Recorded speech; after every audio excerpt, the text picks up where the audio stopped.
Muy buenas tardes, bienvenidos a esta que es ya la sexta temporada de Prevención TV en el aire. El gusto de volver a estar con ustedes después de tantos meses, el gusto de volver a estar delante de una cámara, el gusto de decirles que como siempre vamos a tener cosas nuevas, ¿no? Este año, porque vamos a hacer por allí, si el año pasado hablamos de muchos temas que jamás tocamos, este año vamos a tener otro tipo de actividades en las que alguna vez nos intentamos interesar sin mayor éxito.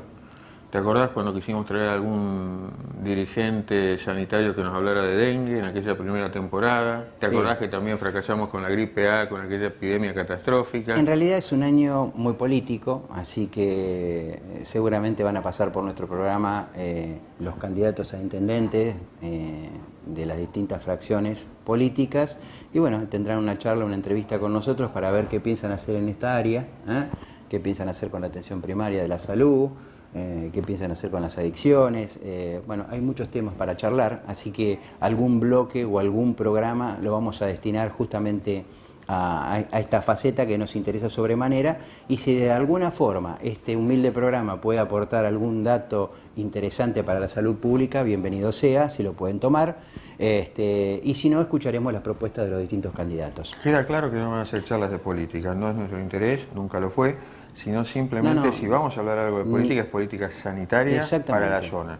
¿Qué se va a hacer o se va a dejar de hacer en materias de campañas, si lo quieren llamar así, para enfrentar drogadicción, para enfrentar conflictos de la ancianidad, vacunas, lo que fuere y lo que correspondiera al momento según las circunstancias? Las distintas agrupaciones políticas representadas a través de sus candidatos, pero hablando exclusivamente de temas sanitarios. Hoy vamos a arrancar con la parte cardiológica, por supuesto. Vamos a hacer un repaso de los principales factores de riesgo, que son los que determinan, en definitiva, la mayor mortalidad del planeta, que son las enfermedades cardiovasculares o relacionadas a las enfermedades cardiovasculares. Así que... De cualquier manera, yo no quiero dejar pasar este primer bloque sin comentarles humildemente que uno de nuestros entrevistados, que estuvo mucho tiempo con nosotros, que suele abrir nuestros ciclos, ha pegado un salto de alguna manera, Egido, ¿no? Lo hemos visto en un programa. Sí, lo hemos visto en América, el doctor Guillermo Esperanza, hablando justamente del tema de Angelina Jolie, que se operó los ovarios, en primera instancia se había operado la mama porque tiene una mutación genética que determina que los pacientes que tienen esa mutación genética tienen unas altas chances de tener patología oncológica. Por lo tanto, algún criterio médico, hay distintos criterios médicos, aconsejan en ese tipo de pacientes que tienen esa mutación genética la extirpación de las mamas por un lado, porque hacen patología frecuente de cáncer de mama y también patología frecuente de cáncer de ovarios. Entonces, en este caso, Angelina Jolie había hecho en primer término la amputación de ambas mamas y ahora le aconsejaron y ella decidió sacarse las trompas y los ovarios. Pero quiero dejar así de alguna manera constancia, por decirlo de alguna manera, de la satisfacción que tenemos de contarlo a Guillermo entre nuestros interlocutores habituales, bueno, para que ustedes puedan enterarse de los avances en el mundo de la fertilidad y por qué no también interactuar preguntándole a él. Por supuesto va a estar en nuestro programa, ni hablar. Así que bueno, tras un breve corte iniciamos nuestro ciclo, nuestro sexto ciclo con factores de riesgo. Bueno, uno es cardiólogo en definitiva y suele hablar y considerar mucho en el consultorio lo que nosotros denominamos factores de riesgo. ¿Factores de riesgo para qué?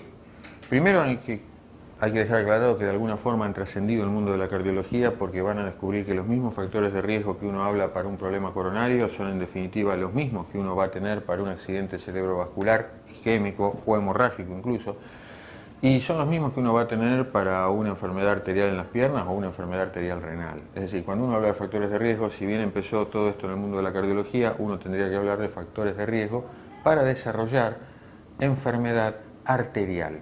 Y en función de dónde esté la arteria obstruida, bueno, así va a ser el órgano afectado, o así van a ser los síntomas correspondientes al órgano afectado y las medidas a tomar. Factores de riesgo, cuando uno habla de esto hay que pensar que hay 2 o 3 cosas dentro de estos factores de riesgo que podemos cambiar y un mínimo de cosas que son incambiables. Que no hay forma por allí de pelear con lo que es genética o sexo, simplemente algunas de esas cosas vinculadas a la genética uno las puede aliviar y el sexo directamente no las puede modificar. Hay otros en cambio que dependen de uno, es decir, si uno fuma o no fuma, este es un problema que está estrictamente dentro de la conciencia individual. Uno puede o no fumar y es decisión de uno. Hay otros factores de riesgo que se han agregado en los últimos años que pueden sonarles incluso insólitos. Por ejemplo, un factor de riesgo puede ser el cónyuge. Y uno dice el cónyuge, porque el estrés de la vida cotidiana, los malos hábitos compartidos, porque usted puede no fumar, pero su cónyuge sí. Pero curiosamente, cuando uno mira estadística, y uno dice, entonces los que están casados se deberían morir más. No, los que se mueren más son los solteros, los casados no. La vida ordenada, a pesar del cónyuge, de alguna manera tiene sus ventajas. ¿Cómo a pesar del cónyuge? Yo creo que cuando llegues a tu casa me matan. No te van a dejar entrar, vas a tener que aclarar eso. A pesar del cónyuge como factor de riesgo. A eso me refería. Ah, bueno. De cualquier manera, el más famoso para todos ustedes, fuera del tabaquismo, y el que, como decimos siempre, es la segunda causa de enfermedad en el mundo occidental, o la segunda enfermedad, es la hipertensión arterial. La primera, como todos ustedes saben, aunque nadie la jerarquice, son las caries. Esta hipertensión arterial ha ido variando su definición con el correr de los años. Cuando Javier y yo empezamos a hacer cardiología 3 décadas atrás, o un poco más incluso, afloja, viejo. Vengo Se mal, van a dar cuenta que venimos, que venimos del otro siglo.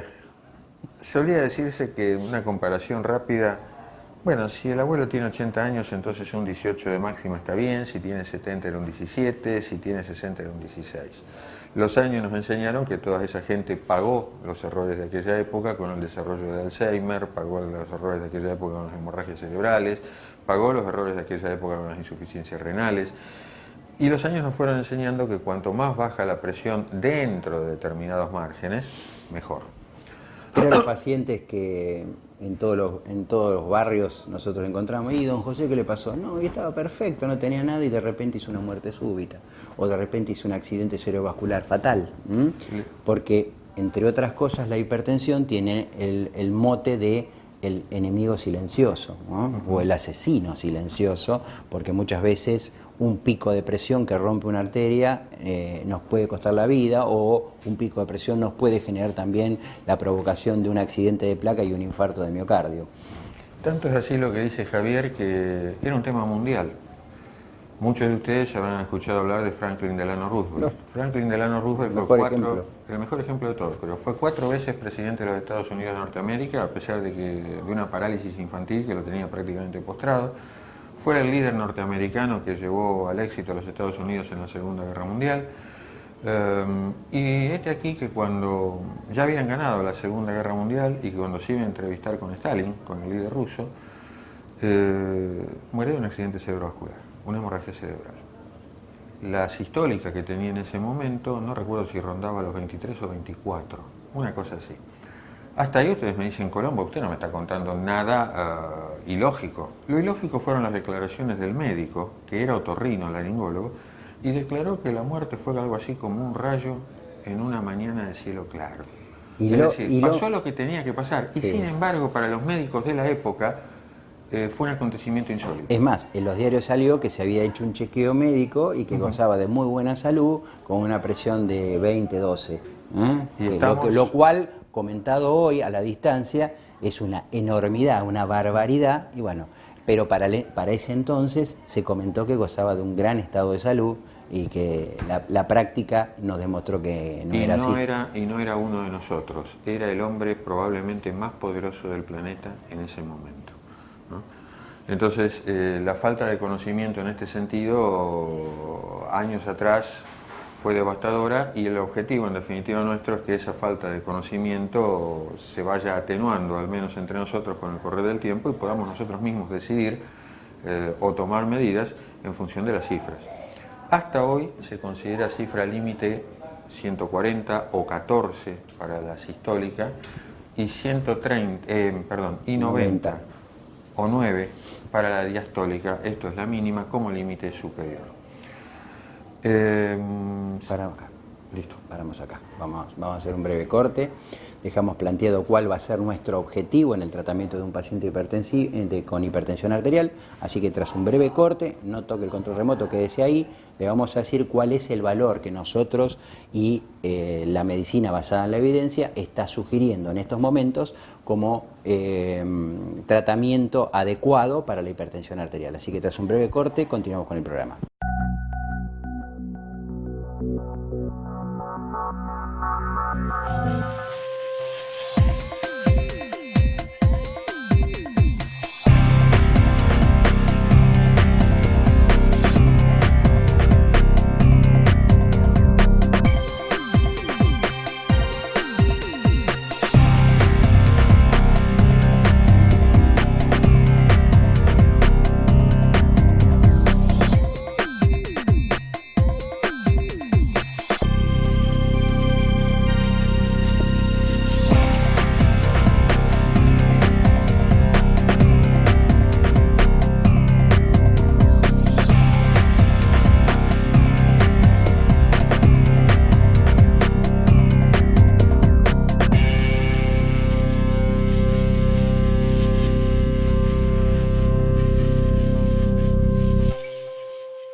Desde que usted contrata una cobertura médica hasta que comienza a utilizarla, todas las empresas son iguales. Después, es mejor que sea el Círculo Médico de Quilmes, quien le ofrece a través de Femeva Salud Quilmes y Emedic una real libre elección del profesional en su consultorio particular y beneficiarse con su aporte de ley.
Bueno, había quedado pendiente una pregunta. ¿Cuál sería el objetivo del tratamiento en un paciente hipertenso? Definiste un poco cuál era el límite y cuál sería el objetivo de un paciente que se conoce hipertenso. De más está decir que para hacer diagnóstico de hipertensión hay que medirse la presión. O sea, eso es una cosa básica y elemental. Y justamente es un enemigo silencioso porque la gente no tiene el hábito de controlarse la presión y nos pasa muy comúnmente en el consultorio que uno le pregunta al paciente cuál es su tensión arterial normal, no la conocen, cuál fue su glucemia o cuál es su glucemia o su último colesterol, tampoco lo conocen. Entonces eso nos va dando una pauta del desconocimiento de su estado de salud y si yo no conozco realmente mis valores de tensión arterial, mis valores de glucemia, mis valores de colesterol, mal puedo decir que estoy mal en algún determinado nivel. En realidad no se puede literalmente opinar.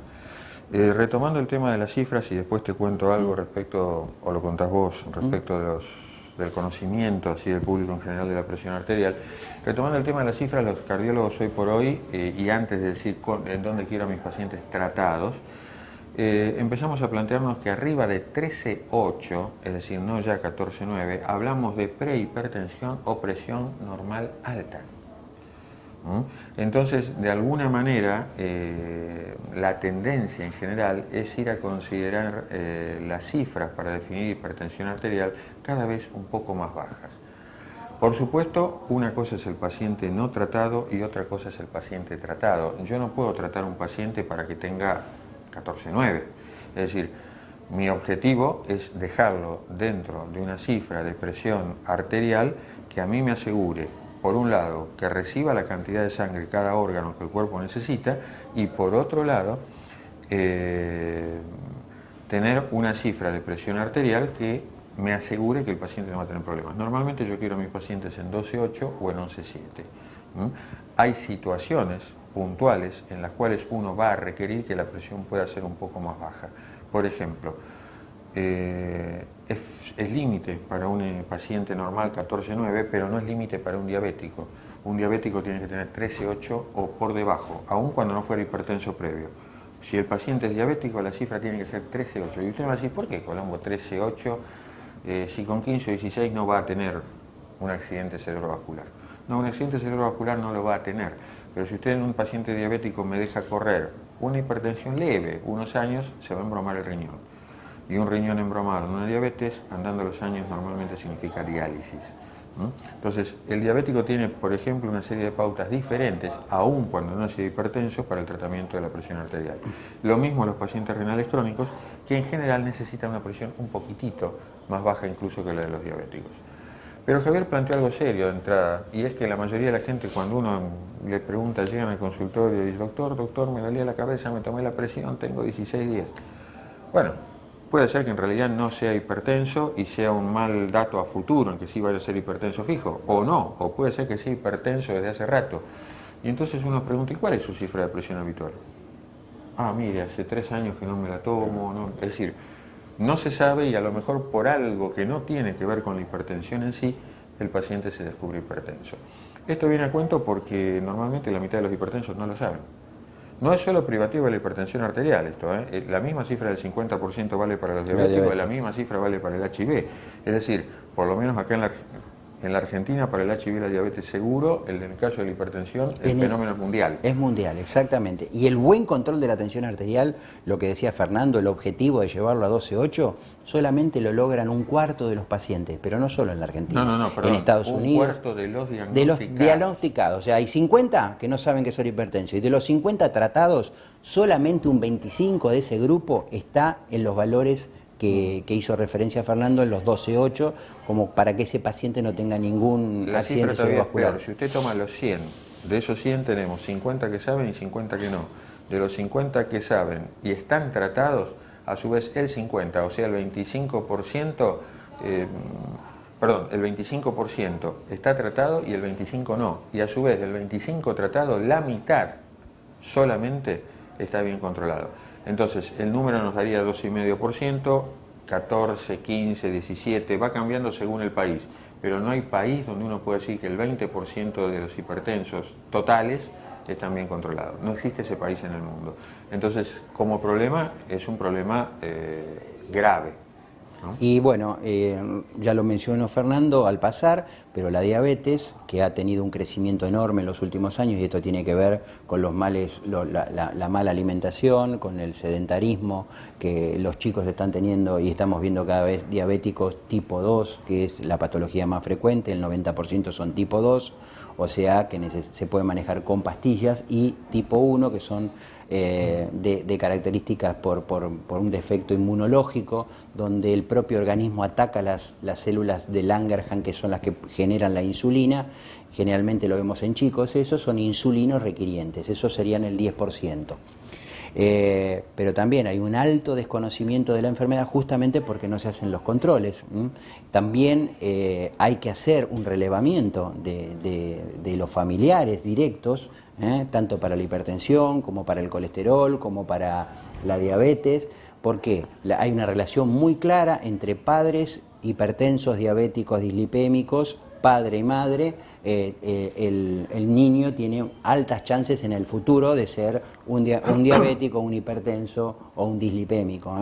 Todo lo que nosotros hablamos de herencia, que es inmodificable, es lo que le sucede a los progenitores antes de los 65 años. Y respecto a la parte vascular, Fernando mencionó el riñón, pero la enfermedad vascular que genera la diabetes no controlada adecuadamente me afecta a las arterias del corazón, las de la cabeza, las del hueso de cuello, las de la arteria, las de la retina y las del riñón. Con lo cual es una enfermedad que provoca el 70% de mortalidad por enfermedades cardiovasculares o relacionadas. Bueno, se nos terminó el programa, nos quedan muchos factores de riesgo. En programas sucesivos vamos a seguir hablando, vamos a hablar de lo que es el colesterol, vamos a hablar de lo que es el tabaquismo, el sedentarismo y los factores psicosociales que hoy día tienen un impacto enorme en la enfermedad cardiovascular, que recordamos es la principal causa de mortalidad en el mundo. Entre un 35 y un 40% de la mortalidad en el mundo se debe a este tipo de enfermedades. Así que tras un breve corte cerramos nuestro primer programa del año en nuestra 6ª temporada. Bueno, muy bien, hemos llegado entonces al cierre del programa, esperamos que les haya gustado. En realidad hay de todo por hablar, es recién el comienzo. De cualquier manera, cualquier inquietud que tengan en cuanto a lo charlado o por charlar, o si quieren sugerir temas, recuerden que siempre está disponible en la página web para hacerlo. Sin más que esto, les agradecemos la fidelidad a lo largo de todos estos años, a ustedes, a los sponsors que hacen posible el programa, y esperamos verlos en el próximo programa. Es muy importante la consulta de ustedes, porque puede ser una consulta que pueda aparecer a título individual y sin embargo nosotros la relacionamos con la incidencia global que esa consulta tiene, y por ahí trasladamos un programa de alguna consulta de ustedes. Así que es muy importante la comunicación con nosotros. Así que bueno, los esperamos dentro de 7 días en una nueva edición de Prevención TV. Hasta entonces.